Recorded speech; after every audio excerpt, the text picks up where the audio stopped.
Colour है very करेगा, ठीक है। तो हेयर स्टाइल है, एक बालों का जो साख्त होती है वो वेरी करेगी। तो वो चीज़ जो वेरी कर रही हो, चेंज हो रही हो person to person, subject to subject, एक शख्स से, एक इंडिविजुअल से दूसरे इंडिविजुअल में, उस चीज़ को हम वेरिएबल बोलते हैं। रिसर्च में वेरिएबल का बड़ा इंपॉर्टेंट रोल है। वेरिएबल वो करेक्टर या कंडीशन होती है जिसको एक रिसर्च मैनिपुलेट करता है, कंट्रोल करता है या ऑब्जर्व करता है। ये कोई फैक्टर, ट्रेट या कंडीशन है जो एग्जिस्ट करती है इन डिफरेंट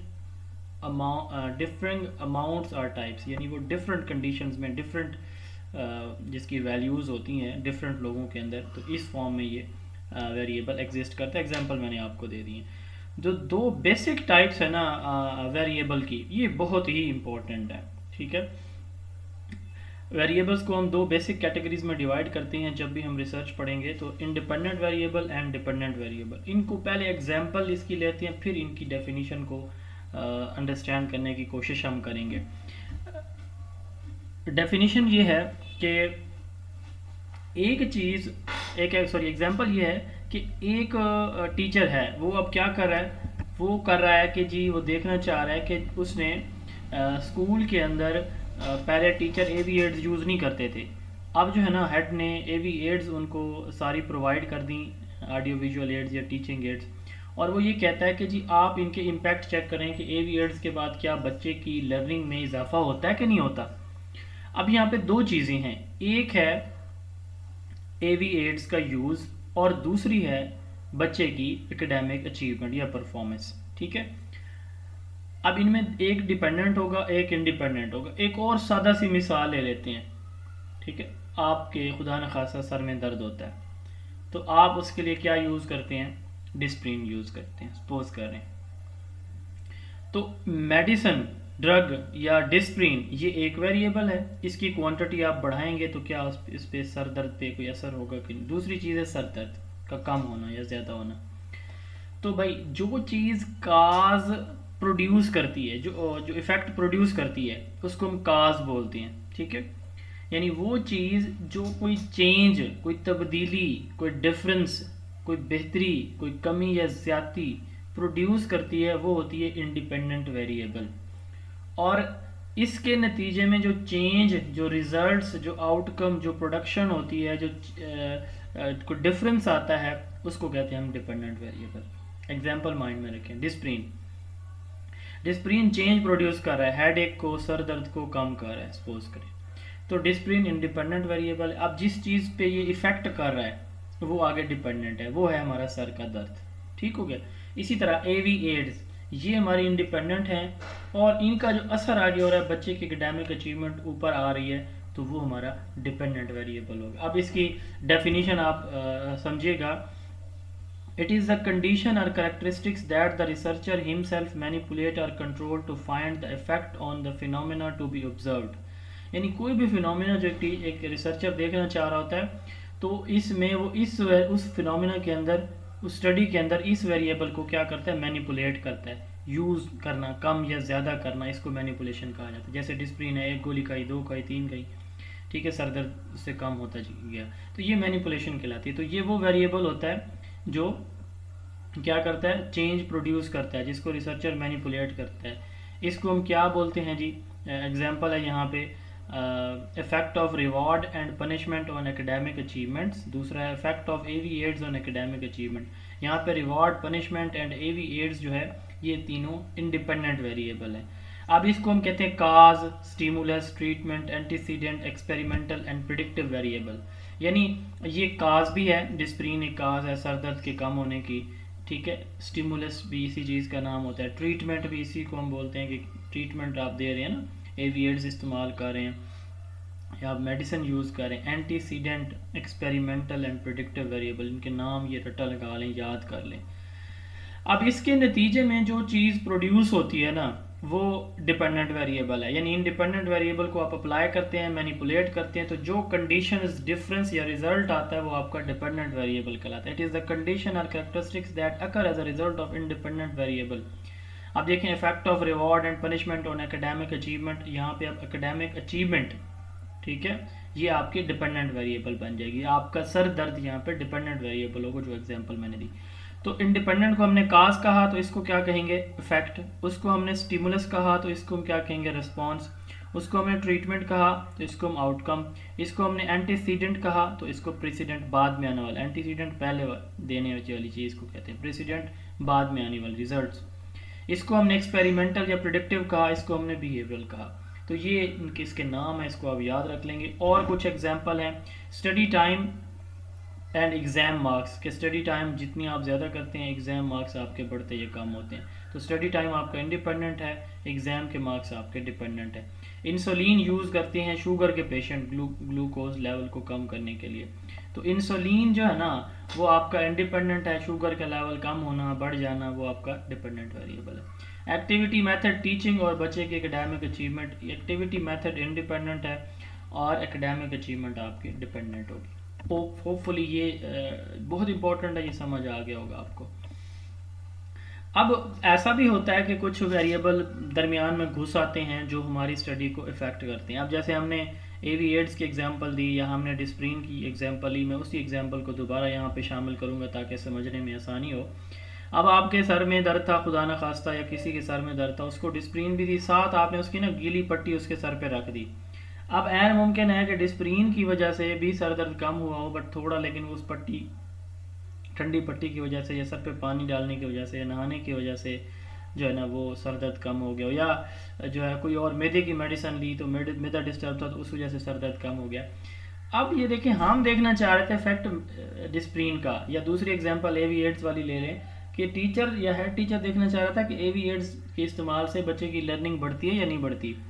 तो अब ऐन मुमकिन है कि एविएट्स के साथ उनमें से कुछ बच्चों ने को ट्यूशन रख ली हो, ठीक है, तो या उन बच्चों को होमवर्क नॉर्मल से ज़्यादा असाइन किया जा रहा हो। अब तो इसको कहते हैं कि कोई बाहर की कोई और चीज़ आ जाती है जो हमारे मेन रिजल्ट को डिस्टर्ब कर रही है। डिस्प्रिन का इफेक्ट हम देख रहे थे, वो हमें सही समझ नहीं आ रहा क्योंकि उसमें नहाना, उसमें मैदे का ठीक हो जाना, या उसमें जो है ना वो ठंडी पट्टी का सर पे रखना, उन चीज़ों की वजह से सर दर्द ठीक हो रहा है। तो रिजल्ट तो डिस्प्रिन के तो नहीं मिल रहे हमें। इसी तरह एविएट्स के साथ साथ बच्चों ने ट्यूशन पढ़ ली, उनको होमवर्क ज़्यादा मिल गया, ठीक है, या वालिदैन ने घर में सख्ती करना शुरू कर दी कि आपने पढ़ना है स्कूल से आके, हो सकता है उस वजह से रिजल्ट बेहतर हो गया। तो वो चीज़ें सारी की सारी शामिल हो रही हैं आपके इसके अंदर, हमारे रिजल्ट्स के अंदर। तो वो चीज़ें जो एक रिसर्चर खुद नहीं शामिल कर रहा होता, वो वेरिएबल्स जो खुद ब खुद उसकी रिसर्च में आ घुसते हैं और उसको डिस्टर्ब करते हैं, उन सारे वेरिएबल्स को कलेक्टिवली एक्सट्रेनियस वेरिएबल कहा जाता है। ये वेरिएबल रिसर्चर ना यूज़ करता है ना मैनिपुलेट करता है। These are the uncontrolled variable which are not manipulated by the researcher but they have significant effect on the research and on the dependent variable, यानी हमारे रिजल्ट के ऊपर। An extraneous variable is any variable that you are not investigating that can potentially affect the dependent variable of your study। यानी ये कोई भी variable है जो आपके इंटरेस्ट में नहीं है, जिसका आपको पता नहीं, आप उसको सर्च नहीं कर, आप तो देख रहे थे डिस्प्रिन का इस्तेमाल, ठीक है, तो उसने जो है ना वो बाकी टोटके इस्तेमाल कर लिए तो सर दर्द कुछ बेहतर हो गया, तो वो मेन रिजल्ट तो ना मिला ना। तो आप तो इन्वेस्टिगेट नहीं कर रहे थे उन चीज़ों को कि ठंडी पट्टी का क्या असर है या नहाने की क्या असर है, ठीक है, या एविएट होम ट्यूशन का क्या इम्पैक्ट है, वो तो नहीं आप तो देख रहे थे एविएट्स का। तो इसको कहते हैं कि जो बाहर के फैक्टर आके घुस जाते हैं ना आपकी स्टडी के अंदर, उन वेरिएबल्स को एक्सट्रेनियस वेरिएबल कहा जाता है। Study on effect of new teaching methods on student performance. कोई न्यू टीचिंग मेथड है, उससे बच्चे की परफॉर्मेंस पे क्या इम्पैक्ट है। अब ये हमारा एक हाइपोथेसिस है। अब इसमें इंडिपेंडेंट क्या होगा, न्यू टीचिंग मेथड, डिपेंडेंट क्या होगा, स्टूडेंट परफॉर्मेंस। अब एक्सट्रेनियस वेरिएबल, अब ये 3-4 हो सकते हैं कि बच्चे को पहले से उन चीज़ों का पता हो, थोड़ा बहुत उन्होंने पढ़ा हुआ हो, सोशियो इकोनॉमिक बैकग्राउंड बच्चों के, वालिदैन पढ़े हुए हैं, उनको फाइनेंशियली इस तरह की लैपटॉप, कंप्यूटर, मोबाइल इस तरह के दिए हुए हैं कि बच्चे खुद सर्च करते हैं चीज़ें। Teacher experiences and teaching style, कि पहले जो टीचर पढ़ा रहा था वो बहुत अच्छा था तो उसके वाले एक्सपीरियंसेस भी हों, नए वाले टीचर के एक्सपीरियंसेस भी इसमें आ सकते हैं कि पहले टीचर कमज़ोर था अब जो है ना वो अच्छा टीचर आ गया, ये डिफरेंस भी आ सकते हैं। क्लास का इन्वायरमेंट पहले और सब तरह से था, अब थोड़ा बेहतर हो गया।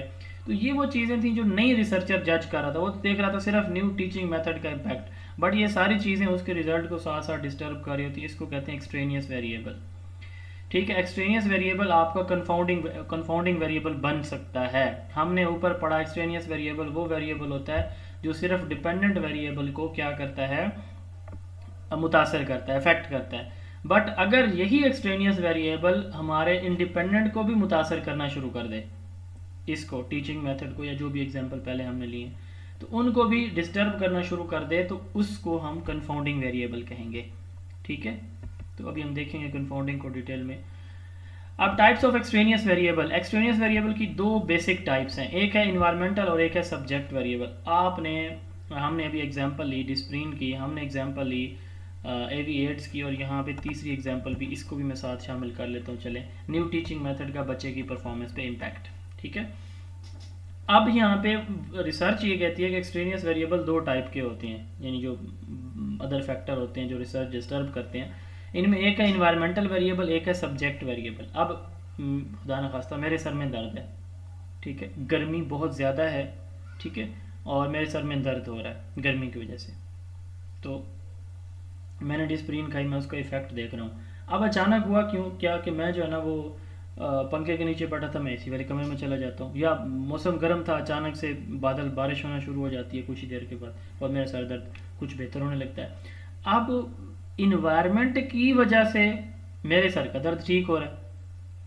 अच्छा, एविएट्स वाली एग्जांपल ले लें आप। एविएट्स का इस्तेमाल करना था टीचर ने। टीचर एक तो नॉर्मल रूटीन में करे, एक है कि हेड जो है ना वो आगे बैठ गया, हेड आगे बैठ गया, या वो साथ गैलरी में मूव कर रहा है, तो टीचर और ज़्यादा बेहतर तरीके से पढ़ाएगा। अब के जी बच्चे शोर नहीं करेंगे, नॉर्मल क्लास में बच्चे शोर करते हैं, बच्चों को पता है हेड देख रहा है, ठीक है, तो बच्चे शोर नहीं करेंगे। ठीक है, या लाइट थी, लाइट चली गई है, पहले लाइट नहीं थी, अब लाइट आ गई है, तो इस तरह के फैक्टर जो इन्वायरमेंट की वजह से हमारे रिजल्ट्स को डिस्टर्ब कर रहे हों, तो उनको हम कहेंगे इन्वायरमेंटल एक्सट्रेनियस वेरिएबल। ठीक है, external factor related to the physical or situational context in which research is conducted, temperature, noise, venue, timetable वगैरह वगैरह। दूसरा है सब्जेक्ट वेरिएबल। ये वो वेरिएबल होती हैं जो एक इंडिविजुअल की अपनी ज़ात से रिलेटेड है।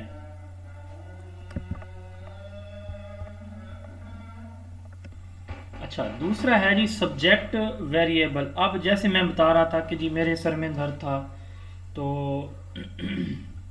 इन्वायरमेंटल फैक्टर का तो मैंने एग्जांपल आपको दे दी कि ये इन्वायरमेंटल फैक्टर है। आ गया कि जी मौसम अच्छा हो गया, या मैं गर्मी थी तो मौसम ठीक हो गया, या मैं एसी वाले कमरे में जाके बैठ गया, कुछ बेहतर हो गया। सब्जेक्ट वेरिएबल ये है कि मुझे कोई परेशानी थी, अचानक से कोई परेशानी मेरी ख़त्म हो गई, या कुछ रिलैक्सेशन मुझे मिली, तो ये हो सकता है।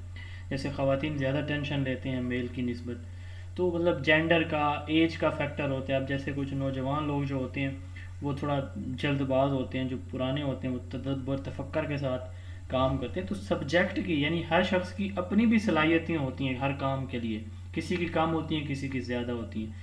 तो वो जो एक शख्स के अपने से रिलेटेड फैक्टर है ना जो रिसर्च को, अब जैसे देखें एक बच्चा बहुत ज़्यादा ज़हीन है, ऊपर से एविएट्स का इस्तेमाल आ गया, तो उसने रिजल्ट तो बहुत अच्छे देने हैं। एक वीक है, ठीक है, एविएट्स का जितना अच्छा इस्तेमाल उसने उसकी इम्प्रूवमेंट थोड़ी सी होनी है, तो ये सब्जेक्ट वेरिएबल होंगे। यानी एक इंडिविजुअल की अपनी करैक्टरिस्टिक्स जो रिसर्च रिजल्ट को इन्फ्लुएंस करती हैं, सब्जेक्ट वेरिएबल कहलाती हैं। ठीक है, एनवायरमेंटल में जैसे टेम्परेचर था, क्लास के अंदर गर्मी बढ़ गई है तो मसला होगा। ठीक है, जितनी मर्जी आप अच्छी वो इन्वायरमेंट क्रिएट करें, टेम्परेचर 50 पे पहुंचा हुआ है, बच्चे नहीं पढ़ सकेंगे। नॉइज़ है, वेन्यू है, जगह बैठने की अच्छी नहीं है, टाइम देखा जाए कि जी मतलब आप 90 मिनट का 40 मिनट का लेक्चर देते हैं, आप उसको घंटे का लेक्चर बना रहे हैं या 1.5 घंटे का लेक्चर करें, तो ये भी चीज़ें डिस्टर्ब करेंगे। तो सब्जेक्ट वेरिएबल, सब्जेक्ट में अब इंडिविजुअल की अपनी करेक्टरिस्टिक्स होंगी, जेंडर है, एज है, वगैरह वगैरह, जो कि क्या करेंगे, रिजल्ट्स को डिस्टॉर्ट करते हैं, चेंज कर देते हैं। इसकी फर्दर दो टाइप्स होती हैं। हमने वेरिएबल की दो टाइप्स देखी, फिर हमने एक्सट्रेनियस वेरिएबल को देखा। एक्सट्रेनियस वेरिएबल की दो टाइप्स हमने देखी, एनवायरमेंटल और सब्जेक्ट। अब हम सब्जेक्ट की फर्दर दो टाइप्स देख रहे हैं, ऑर्गेनिज्मिक और इंटरवीनिंग वेरिएबल। ऑर्गेनिज्मिक से मुराद वही जो अभी हमने ऊपर बात की है कि उसकी अपनी इनहेरेंट बायोलॉजिकल और फिजियोलॉजिकल कैरेक्टरिस्टिक्स, एक शख्स की अपनी हेल्दी है, IQ उसका बड़ा स्ट्रॉन्ग है, तो ये उसकी पर्सनल क्वालिटीज़ होती हैं हर एक की। तो ये जो एक इंडिविजुअल की अपनी क्वालिटीज़ होती हैं ना, ये उसकी ऑर्गेनिज्मिक सब्जेक्ट वेरिएबल कहलाती हैं। ठीक है, हेल्दी है वो, माशाल्लाह आईक्यू उसका अच्छा है, बड़ा कॉम्पिटेंट है, ये उसकी अपनी क्वालिटीज है। एक होता है इंटरवीनिंग वेरिएबल, इनको मीडिएटर वेरिएबल भी कहा जाता है, ठीक है। तो ये बेसिकली किसी भी इंडिविजुअल की साइकोलॉजिकल या कॉग्निटिव फैक्टर्स होते हैं, साइकोलॉजिकल या फिर कॉग्निटिव फैक्टर जो डिपेंडेंट और इंडिपेंडेंट के दरमियान एक रोल प्ले करते हैं। जैसे मोटिवेशन, कोई बच्चे ज़्यादा मोटिवेटेड होंगे, वो एवीएड्स को बेहतर तरीके से पढ़ेंगे, समझेंगे उनसे चीज़ों को। कुछ जो है ना वो मतलब ये है कि किसी परेशानी की वजह से नहीं पढ़ सक रहे, एंग्जाइटी है, कोई डिप्रेशन है, कोई घर में कोई प्रॉब्लम है, तो ये वो वेरिएबल होते हैं जो होते तो ऑर्गेनिज्म के अपने हैं, तो उसके साइकोलॉजिकल यानी वो एब्सेंट माइंडेड है, ठीक है, उसको घर में परेशानी है, कोई गमी खुशी है, तो इस तरह की चीज़ें जो ऑर्गेनिज्मिक से रिलेटेड होती हैं, ऑर्गेनिज्म से एक इंडिविजुअल की अपनी ज़ात से रेलिवेंट होती हैं, बट वो उसकी पर्सनल क्वालिटीज़ नहीं होती, ठीक है। तो वो अचानक से कोई प्रॉब्लम इस तरह के आ जाते हैं जो उसके माइंड में चीज़ें चल रही होती हैं, जो उसकी हमारे रिसर्च को फिर डिस्टर्ब करते हैं, तो इसको इंटरवीनिंग वेरिएबल कहा जाता है। तो ये टाइप्स ऑफ एक्सट्रेनियस वेरिएबल थी। कुछ टेक्निक्स हैं कि हम एक्सट्रेनियस वेरिएबल को कंट्रोल कैसे कर सकते हैं। वैसे तो ये कंप्लीट कंट्रोल इस पर पॉसिबल नहीं होता, बट हम क्या करते हैं, इसके इफेक्ट्स को मिनिमाइज करते हैं। कंप्लीट कंट्रोल नहीं होता, मैं रिपीट कर रहा हूँ, इफेक्ट मिनिमाइज किया जाता है एक्सट्रेनियस वेरिएबल्स का। तो रिमूविंग द वेरिएबल, अगर हमें पता चल जाए कि कोई वेरिएबल जो है ना वो मिसाल के तौर पर जेंडर है, ठीक है, कि मेल और फीमेल है, तो मेल और फीमेल, अब देखें हमने रनिंग करवानी है, दौड़ लगवानी है क्लास स्कूल में तीसरी या चौथी के बच्चों को, अब वहाँ पे बच्चियाँ भी हैं बच्चे भी हैं, अब ऑब्वियस सी बात है कि बच्चे रनिंग जीत जाएंगे, ठीक है। तो ऐसी सूरत हाल में जहाँ पे हम रिमूव कर सकते हो किसी ऐसे वेरिएबल एक्सट्रेनियस फैक्टर को, तो हम उसको कर देते हैं कि फीमेल के अलग करवा ली, मेल के अलग करवा ली, तो इसको कहते हैं removing the variable. Extraneous variable में be control by removing such variable. जैसे यहाँ पे मतलब जेंडर इशू है, तो वहाँ पे हम जेंडर को एक जेंडर की रेस लगवा देंगे। अच्छा, रेंडमाइजेशन ये है कि जब आप क्या करते हैं, अपने इंडिविजुअल सेलेक्ट करते हैं ना अपनी पॉपुलेशन से, तो रेंडमली करें। जैसे मिसाल के तौर पर आपके जो स्कूल में क्लास है कि किस क्लास पे आपने एक्सपेरिमेंटेशन करनी है, तो उस क्लास को आप रेंडमली सेलेक्ट करें। ये ना करें कि ये क्लास बहुत अच्छा रिजल्ट पहले से दे रही है तो इसको सिलेक्ट कर लीजिए, ऐसे ना हो। तो रेंडमाइजेशन से क्या मुराद है कि हर एक इंडिविजुअल के इक्वल चांसेस हो सिलेक्शन के, ठीक है। अब जैसे रनिंग के लिए हम बात कर रहे थे, तो हमने जो हर क्लास से 5-5 बच्चे लेने सपोज करें, तो वो 5 रेंडमली लें हम, ठीक है। तो यानी कुरा डाल लें, 1 से लेकर 20 तक बच्चों के रोल नंबर लिख लें, उनमें से कोई 5 उठा लें, ये रेंडमाइजेशन होगी। उसके बाद है मैचिंग वेरिएबल, और ऐसी कंडीशन भी आ जाती है जहाँ पे हम जो है ना वो उसको नहीं कर सकते, रेंडमाइजेशन नहीं हम कर सकते, ठीक है, क्योंकि उसमें मिक्स वेरिएबल होते हैं या मुख्तलिफ क्वालिटीज़ के लोग मौजूद होते हैं। आप जैसे देखें, हमने एक क्लास के अंदर जो है ना वो क्लास के 2-3 ग्रुप्स हैं, सपोज कर लें कि क्लास में कुछ बच्चे ऐसे हैं जो क्रिकेट खेलते हैं सारे बच्चे, कुछ बहुत अच्छी बॉलिंग करते हैं, कुछ बहुत अच्छी बैटिंग करते हैं, कुछ बहुत अच्छी फील्डिंग करते हैं, या इसी तरह हमारे कुछ बच्चे बहुत अच्छे राइटर हैं, कुछ बहुत अच्छे स्पीकर हैं, ठीक है, कुछ बहुत अच्छे लिसनर हैं। तो हम लोगों को या बच्चों को उनकी क्वालिटीज़ के अकॉर्डिंग उनके ग्रुप्स में डिवाइड कर लेंगे, ठीक है। फिर उस एक ग्रुप में से फिर हम रेंडमली लोग सेलेक्ट करेंगे जिस पर्पज़ के लिए हमें वो चाहिए, इसको कहते हैं मैचिंग वेरिएबल, ठीक है। बैलेंसिंग द केसेस, अब बैलेंसिंग द केसेस से मुराद ये कि जब हम रिसर्च करते हैं ना, तो हम लास्ट लेक्चर में हमने पढ़ा, तो हम 2 ग्रुप बनाते हैं एक्सपेरिमेंटल रिसर्च के अंदर, कंट्रोल एंड एक्सपेरिमेंटल ग्रुप। तो इसमें हम ये कहते हैं कि दोनों को इस तरह से, दोनों की डिवीजन एक जैसी हो, ताकि जो है ना उसके जो रिजल्ट्स हैं वो भी इक्वल उनके अंदर पॉसिबिलिटी हो। जैसे मिसाल के तौर पर 10 हमने जो है वो कंट्रोल में रखें, तो 10 ही हम एक्सपेरिमेंटल में रखेंगे दोनों ग्रुप्स के अंदर। इससे ये होता है कि हमारे पास जो मीन है या वेरिएंस है, जो बाकी स्टैटिस्टिकल वैल्यूज़ हैं, वो हमारे पास जो है ना वो उसकी कैलकुलेशन में हमें आसानी होती है। एनालिसिस ऑफ कोवेरिएंस, कोवेरिएंस किसको कहते हैं, variable which affect the dependent variable along the independent variable, इसको कहते हैं कोवेरिएंस, ठीक है। ये ऐसे वेरिएबल भी होते हैं जो हमारे डिपेंडेंट और इंडिपेंडेंट दोनों को इफेक्ट कर रहे होते हैं। तो हम क्या करते हैं, जो एक्सटर्नल फैक्टर है ना, यानी जो हमारे डिपेंडेंट वेरिएबल को डिस्टर्ब कर रहा होता है रिजल्ट्स को, तो उनके रिजल्ट्स को हम फाइनल रिजल्ट्स में से माइनस कर लेते हैं, ठीक है। कि ये जो इतना फ़र्क जो है ना वो सर दर्द में गीली पट्टी रखने की वजह से आया था, ठीक है। तो उसको हम रिमूव, इसको कहते हैं एनालिसिस ऑफ कोवेरिएंस के वो डिस्प्रिन की वजह से सर दर्द ठीक हुआ, लेकिन कितना जो है ना किसी और फैक्टर की वजह से हुआ है, तो उस फैक्टर को हम रिमूव करते हैं, इसको कहते हैं एनालिसिस ऑफ कोवेरिएंस। तो ये जो है removing the variable, randomisation, matching variable, balancing cases, analysis of covariances, ये टेक्निक्स हैं। उसके बाद है ये कंफाउंडिंग वेरिएबल। वेरिएबल ये एक एक्सटर्नल फैक्टर होता है जो रिसर्चर खुद यूज़ नहीं कर रहा होता, बट ये हमारे दोनों यानी इंडिपेंडेंट काज को और डिपेंडेंट इफेक्ट दोनों को क्या कर रहा होता है, डिस्टॉर्ट कर रहा होता है। ठीक है, उनके इफेक्ट, उनको इनका जो रिजल्ट्स हैं उनको चेंज कर रहा होता है, जिसकी वजह से दोनों के दरमियान एक फॉल्स रिलेशनशिप बन जाता है। ठीक है, तो ऐसा वेरिएबल जो दोनों चीज़ों को, अब जैसे देखें मिसाल के तौर पर गर्मी है, ठीक है, टेम्परेचर, उधर से लाइट भी चली जाती है, तो ये वो चीज़ें हैं जो आपके यानी एविएट्स के यूज़ को, ठीक है, और उधर से आपकी लर्निंग को, दोनों चीज़ों को, ये टेम्परेचर ज़्यादा है तो एविएट्स जो है ना वो उनको इस्तेमाल, लाइट नहीं है, पंखे नहीं चल रहे, ठीक है, अंधेरा है, तो ना आप एविएट्स प्रॉपर यूज़ कर सकेंगे और ना ही बच्चे की लर्निंग इम्प्रूव होगी। तो ये वो वेरिएबल होते हैं जो दोनों तरफ से क्या कर रहे होते हैं, डिस्टर्ब कर रहे होते हैं दोनों चीज़ों को। ठीक है, एसोसिएशन एक बनती, अब इसके रिजल्ट क्या निकलेंगे कि एविएट्स का कोई फ़ायदा नहीं है, तो फॉल्स रिजल्ट निकले ना हमारे कि प्रॉपर यूज़ ही नहीं हो सकी एविएट। तो दिस कंफाउंडिंग वेरिएबल जो होता है ना, ये हमें अल्टरनेटिव रिजल्ट देता है एक्चुअल रिजल्ट के बजाय, काज इफेक्ट रिलेशनशिप को इनवैलिड कर देता है। समझ आ गई होगी मेरी एग्जांपल आपको। तो एग्जांपल एक और देखिए, investigating the effect of physical exercises on weight loss. अब ये एक एग्जांपल है कि वेट लॉस के ऊपर फिजिकल एक्सरसाइज की जा रही है और देखा जा रहा है कि फिजिकल एक्सरसाइज का वेट लॉस के पेपर क्या असर है। तो amount of physical exercise, weight loss, ये जो है ना दो डिपेंडेंट और इंडिपेंडेंट है। फिजिकल एक्सरसाइज जो है वो हमारा काज है, जितना हम करेंगे उतना हमारा वेट लॉस होगा, ये डिपेंडेंट है वेट लॉस। अब यहाँ पे डाइट है, जो ज़्यादा खाते हैं वो एक्सरसाइज भी कम करेंगे, वेट लॉस भी कम होगा, जो कम खाएंगे एक्सरसाइज ज़्यादा करेंगे, वेट लॉस ज़्यादा होगा। तो डाइट का भी असर है। ठीक है, यानी डाइट आप वही यूज़ करें जितनी आप पहले कर रहे थे, अगर उससे कम या ज़्यादा कर देते हैं तो हमारे रिजल्ट डिस्टर्ब होंगे। ये कहलाता है जी कंफाउंडिंग वेरिएबल। उसके बाद है qualitative and quantitative variable. Qualitative variable वो वेरिएबल होते हैं इनको हम कैटेगोरिकल वेरिएबल भी कहते हैं। ठीक है, ये वो वेरिएबल होते हैं जिनको हम किसी कैटेगरी की शक्ल में लिखते हैं, लफ्ज़ की शक्ल में लिखते हैं, जैसे आई कलर है, जैसे जेंडर है, ब्लड ग्रुप्स हैं आपके, तो रिलीजन है। ये वो चीज़ें हैं जिनको हम क्वालिटी वर्ड्स की शक्ल में लिखते हैं। ठीक है, इनको अब नंबर की शक्ल में जाहिर कभी भी नहीं कर सकते। आई कलर आप इसको नंबर की शक्ल में, आप उसको रेड कहेंगे, ब्लू कहेंगे, ब्लैक कहेंगे, ब्राउन कहेंगे।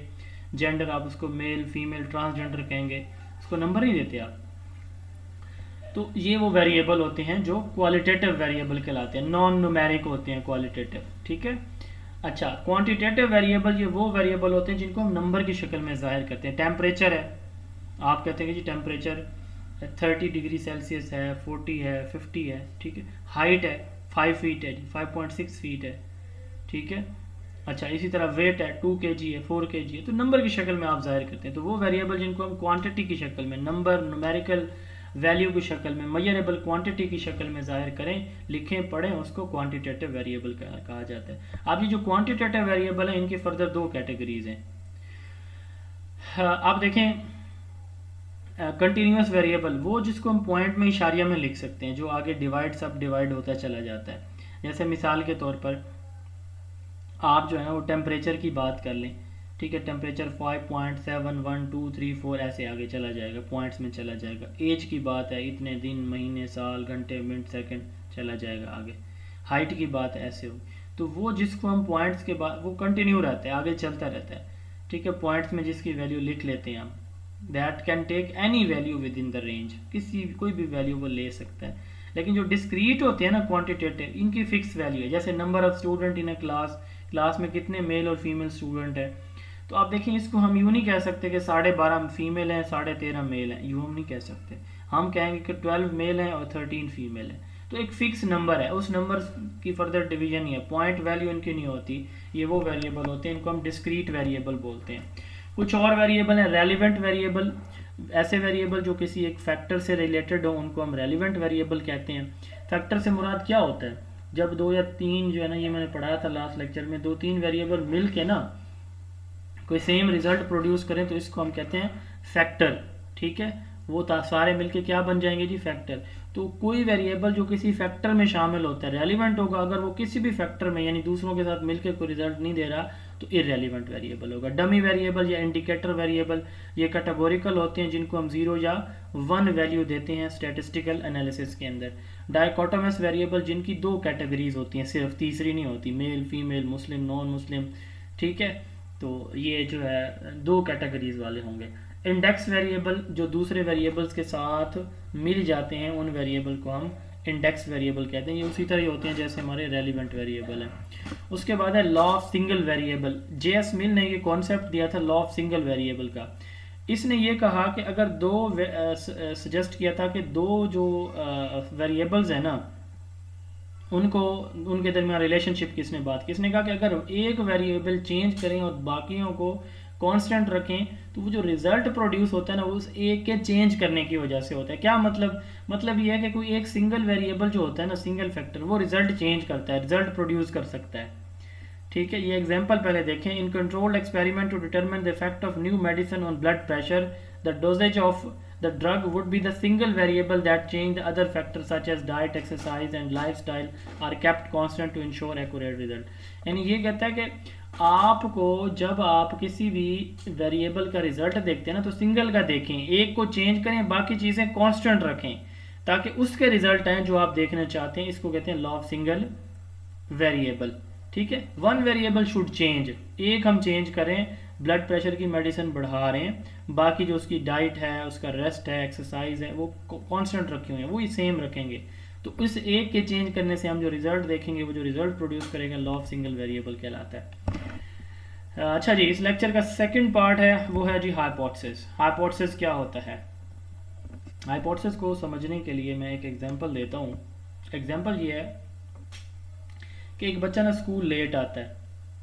क्या करता है? स्कूल लेट आता है। अब एक टीचर है, वो ये उसके माइंड में आता है कि ये जो बच्चा है ना ये इसलिए स्कूल लेट आता है कि इसका घर स्कूल से बहुत दूर है। अब वो